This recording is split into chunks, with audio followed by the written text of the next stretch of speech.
a man deserves to apply for and get the job of a higher paid position than a woman. The judicial system is already biased in the way that it's created. Discrimination does happen and still continues to happen. Advertising is dead. There's so much generic advertising, it's hard for something to stick in my head. But is the internet really killing the video star? It's really frustrating for those of us in traditional media. Welcome to yet another episode of ABTV's Crossfire Debate. We will be discussing if cryptocurrencies are going to replace fiat. I trust the Bitcoin network more than I trust any government in this world. Wow. If banks are really supporting SMEs in this region. This well-represented SME leader, this family man of 15 years in Dubai, has been forced to flee the country.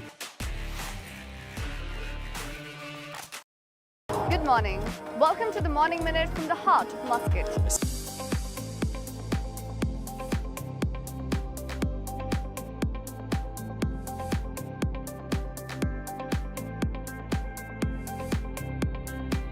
You're watching Times TV's live broadcast on the 46th National Day of Oman.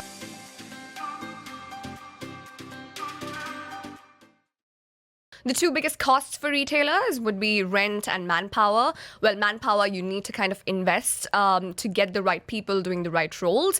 Rent, however, is a huge pain point right now. So I think let's just back up a little bit, right? The way, especially the organized malls, the biggest malls charge rent here is basically on the basis of turnover. So it's either turnover plus a base charge or whichever is higher. So that is great because, you know, if one wins, the other wins. If one loses, the other loses. Brilliant. But when this turnover rent goes from 10% to 12%, and that goes from 12% to 20%, that's when the problem really arises.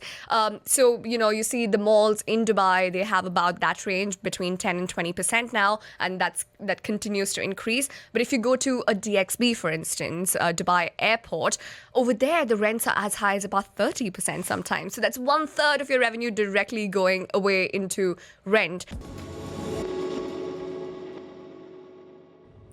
Hello and welcome to the Business of Sports Roundtable by AGBI. I am Shruthi Nair, the multimedia editor of AGBI, and on this panel with me today, I have a set of eminent guests from diverse business sports portfolios, and we are here to kick off a very exciting conversation all about the business of sports. Yes, right now there is a predominance that's government money, but you will see very quickly that the private sector will come in.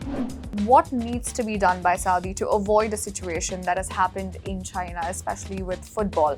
Basically, how can Saudi ensure operational as well as financial viability? The problem, if you compare to, let's say, sports regulation versus esports regulation, is nobody owns football. Nobody can kind of claim that we change the rules of football. You know, you have the federations and regulatory bodies, but in gaming, somebody owns the game.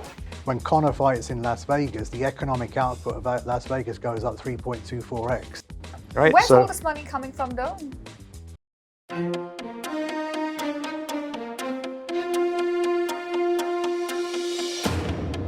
I am in Salalah right now, and as you can see behind me, the seas have already started getting rough and the winds are extremely strong.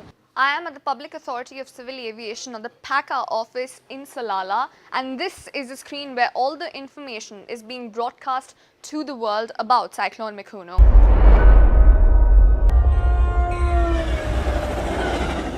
The unique geographic location, very close to the Golden Crescent or Druk Belt, provides an interesting background for examining whether the global challenge of substance abuse has encroached on this region. What I learned here, or what I realized here, especially in NA, that it's a disease, addiction is a disease, and I had this disease even long before the first time I used drugs. Drug abuse have been recently replaced by the term substance use disorder, which refers to the use of one or more substances that lead to a clinically significant impairment. And this new nomenclature is extremely significant, especially in this region. According to a World Bank report, only 6 countries in the world provide equal rights for men and women. And not one of those countries are from the Middle East. In fact, in the Middle East, women are given less than half the rights as men. Simply by increasing women's participation in the labor force and eliminating discriminatory barriers can increase productivity at workplace by 25% in some economies. But it's still not happening. Well, why? There's a lie we've all been told. Jewelry is a good investment. It never is. Ask anybody who's had to sell their jewelry suddenly. Then why would you spend $100,000 on a piece of diamond jewelry that you can get for $10,000, maybe $20,000 for the same cut and composition? If it is lab-grown. What are lab-grown diamonds? Well, they're stones that are grown in a lab and not inside the earth, from a mined diamond seed using technologies and methods like chemical vapor deposition or high pressure, high temperature. Are they real diamonds?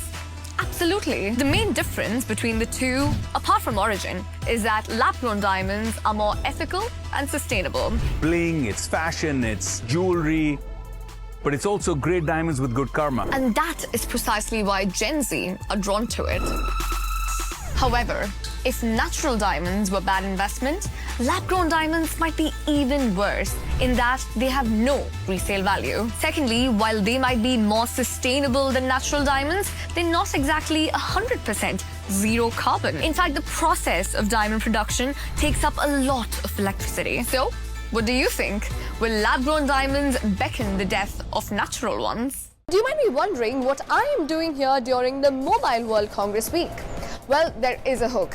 Artificial intelligence and VAR took center stage at the La Liga Innovation Showcase at MWC this year. And I'm going to let Joris Evers, the communications officer of La Liga, give us more details about it. Right, so it is an entertainment chat show that's going to be filled with music, movies, entertainment, cars, some crazy ones, I will tell you. Crazy cars. Yes, and loads of fun. And today, our first guest for the show is someone who is not only impressed the 4 million odd people in Oman, but also the 1.3 billion Indians. After winning the singing reality show, he became a musical sensation. And right now, he has a crazy number of fans and an even crazier number of fan pages. So on cyber stalking you, I found out that you went to the desert. It was so great. So we went to, let me see if I get this right, Wadi Bani Khalid. Yes, you got it right! Well done. That's pretty good, actually. Have you been practicing that? We also went to the desert, and I can't quite say that, but it's something, it sounds a bit like Shakira. Yes, it is! Hello, Chef Luigi. Hello. How are you doing today? Very good. So you work at the Shangri-La? Yes. Which restaurant? Capricorn restaurant. Capricorn. It's an Italian restaurant. Yes. And I'm assuming you're from Italy as well? I'm from Italy. Great, great. So we are going to learn how to make truffles today, is it? Yes, right. Right. So yes. teach me. Go Italian ahead. week, and today I'll do risotto with Parmigiano Reggiano and For Alba Parmigiano white Reggiano. truffle. Yes, Parmigiano Reggiano from Emilia Romagna. All right, all right. I am at the gorgeous Abu Dhabi Corniche right now, where the Red Bull Air Race 2019 is just about to take place. Last year, it saw 50,000 people attending the event, of which 15,000 came to Abu Dhabi just for it. Let's see what happens this year. Mum's world, everything mother, baby, child, but it was never just about products for you, was it? It was about the community and content as well. And that is perhaps why it has been such a successful business model. And recently you got acquired by Tamer Group as well in Saudi Arabia. Congratulations on that. Well, thanks very much, Tom, for that brilliant introduction, and a very good evening to each one of you present here. I feel like I almost know every one of you, not in a privacy intrusion kind of way, but in putting this list together, I did have to go through a lot of research and had the privilege of learning so much about each one of your retail journeys, the innovations and transformations all of y'all went through in such short spans of time, and your vision for the future of this industry, which is why it is an absolute honor for me to be here before you to unveil, like Tom mentioned, the first ever Retail Emmy Icons list.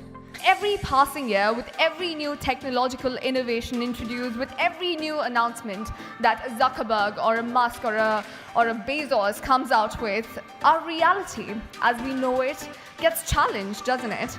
We live in a world where the metaverse isn't just an episode from the Black Mirror, but could soon become the reality. The virtual and actual worlds are intertwined, where we are talking about flying a virtual drone in the metaverse to steer an actual drone in the real world. I mean, that's what we're talking about at this point, and that's incredible in my opinion. In a retail world where everyone is trying to catch up with Amazon's mission statement of offering customers the lowest possible prices, the best available selection, and the utmost convenience, What if there is another way? I know I asked you a lot of what ifs in my quick little spiel before starting the CEO's conclave, but I think that is precisely why we're gathered here today, right? To challenge the status quo, to challenge the norms, to also question how and what we've been doing for all of these years. And that's why I think the CEO's conclave we have today with the top retail chiefs from the region is perhaps important, which is why we're gathered here to ask all of those questions, to find answers perhaps to the what ifs. So on that note, I would like to say thank you to all of the CEOs joined us here on the panel, and thank you to all the attendees.